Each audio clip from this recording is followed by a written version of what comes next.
Ya, assalamualaikum warahmatullahi wabarakatuh. Kali ini saya akan membahas tentang estimasi persamaan fungsi produksi Kopdoglas. Perkenalkan, nama saya Adian Faizatul Ilma dengan NIM 190321100043 dari kelas A. Dan di sini kita akan membahas 4 topik. Yang pertama ada pendahuluan, kemudian ada tabulasi data, kemudian yang ketiga ada pembahasan, dan yang terakhir ada penutup. Yang pertama ada pendahuluan, latar belakang. Komoditas tanaman pangan yang dapat mengambil peran dalam pembangunan sektor pertanian adalah jagung. Tanaman jagung di Indonesia merupakan komoditas pangan kedua setelah padi dan sumber kalori atau makanan pengganti beras, di samping itu juga sebagai pakan ternak. Kebutuhan jagung akan terus meningkat dari tahun ke tahun sejalan dengan peningkatan ekonomi masyarakat dan kemajuan industri pakan ternak, sehingga perlu upaya peningkatan produksi melalui sumber daya manusia dan sumber daya alam, ketersediaan lahan maupun potensi hasil dan teknologi.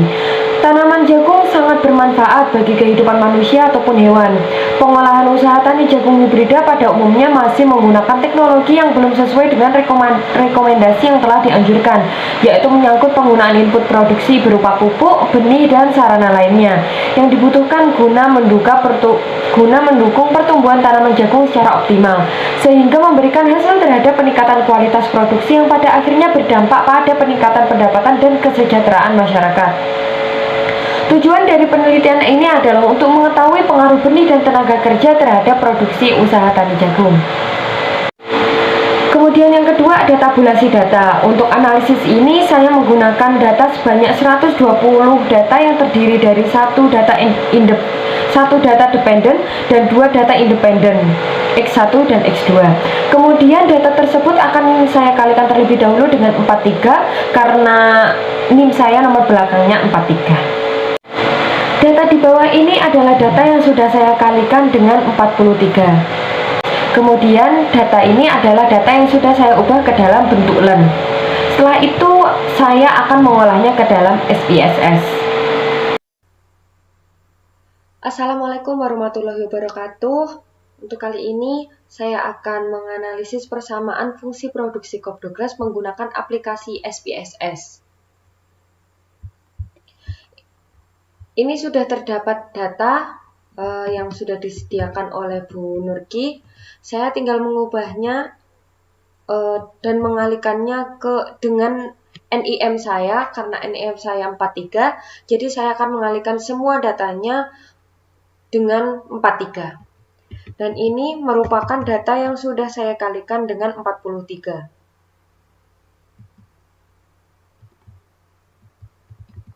Dari 120 data ini kemudian akan diubah menjadi bentuk LEN.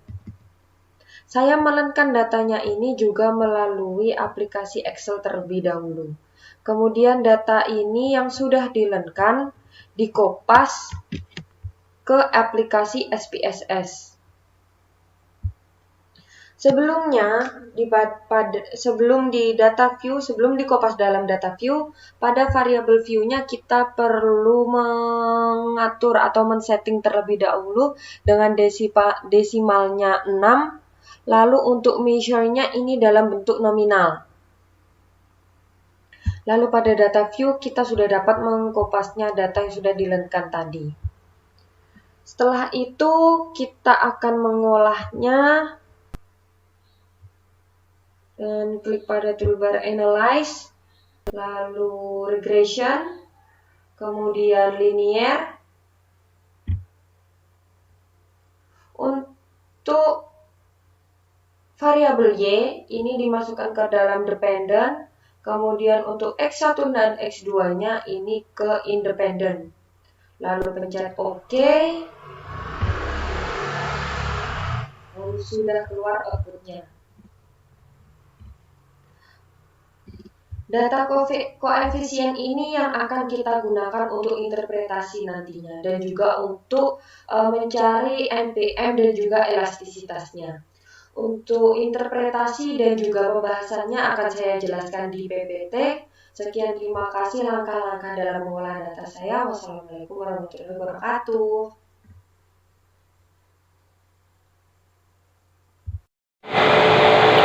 Dari output di samping ini diperoleh persamaan, yaitu len Y sama dengan 3,827 plus 0,029 len X1 plus 0,337 len X2 plus len R.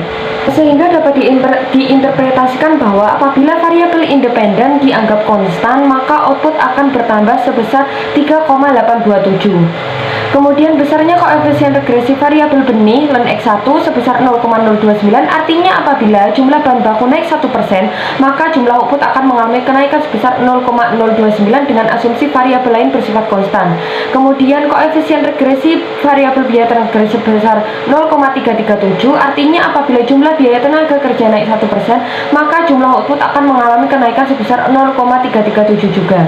Berdasarkan hasil estimasi yang merupakan hasil dari penjumlahan nilai koefisien masing-masing variabel, yaitu 0,029 ditambah 0,337 sama dengan 0,366 yang kurang dari 1, sehingga fungsi produksi berada pada kondisi decreasing return to scale, di mana proporsi penambahan faktor produksi melebihi proporsi penambahan produksi. Elastisitas produksi yang kurang dari 1 ini terjadi pada saat kurva produksi marginal berada di bawah kurva produksi rata-rata. Kemudian untuk nilai produksi maksimumnya diketahui bahwa V1 sama dengan 1, V2 sama dengan 4, P sama dengan 10 per kilo, dan APP X1 sama dengan 5, kemudian APP X2 sama dengan 1, sehingga dengan menggunakan rumus dari MR1 sama dengan P kali MPP, yaitu P-nya diketahui 10, MPP merupakan EP dikali APP, sehingga diketahui bahwa jumlahnya menjadi 1,45, yang mana menggunakan fungsi MR sama dengan V1, yaitu MR-nya 1,45 dan V1-nya merupakan 1, sehingga sama dengan 1,45 lebih dari 1. Dan diketahui bahwa secara ekonomis penggunaan faktor produksi benih belum efisien, artinya faktor produksi benih masih dapat ditambah.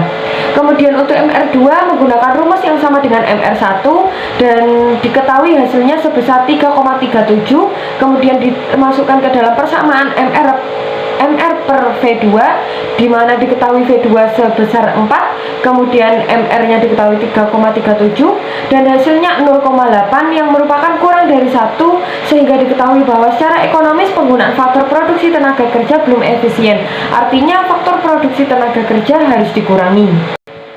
Dari hasil analisis yang telah dilakukan, diketahui bahwa dari hasil estimasi bahwa produksi berada di kondisi decreasing return to scale, di mana proporsi penambahan faktor produksi melebihi proporsi penambahan produksi. Elastisitas produksi yang kurang dari 1 ini terjadi pada saat kurva produksi marginal berada di bawah kurva produksi rata-rata.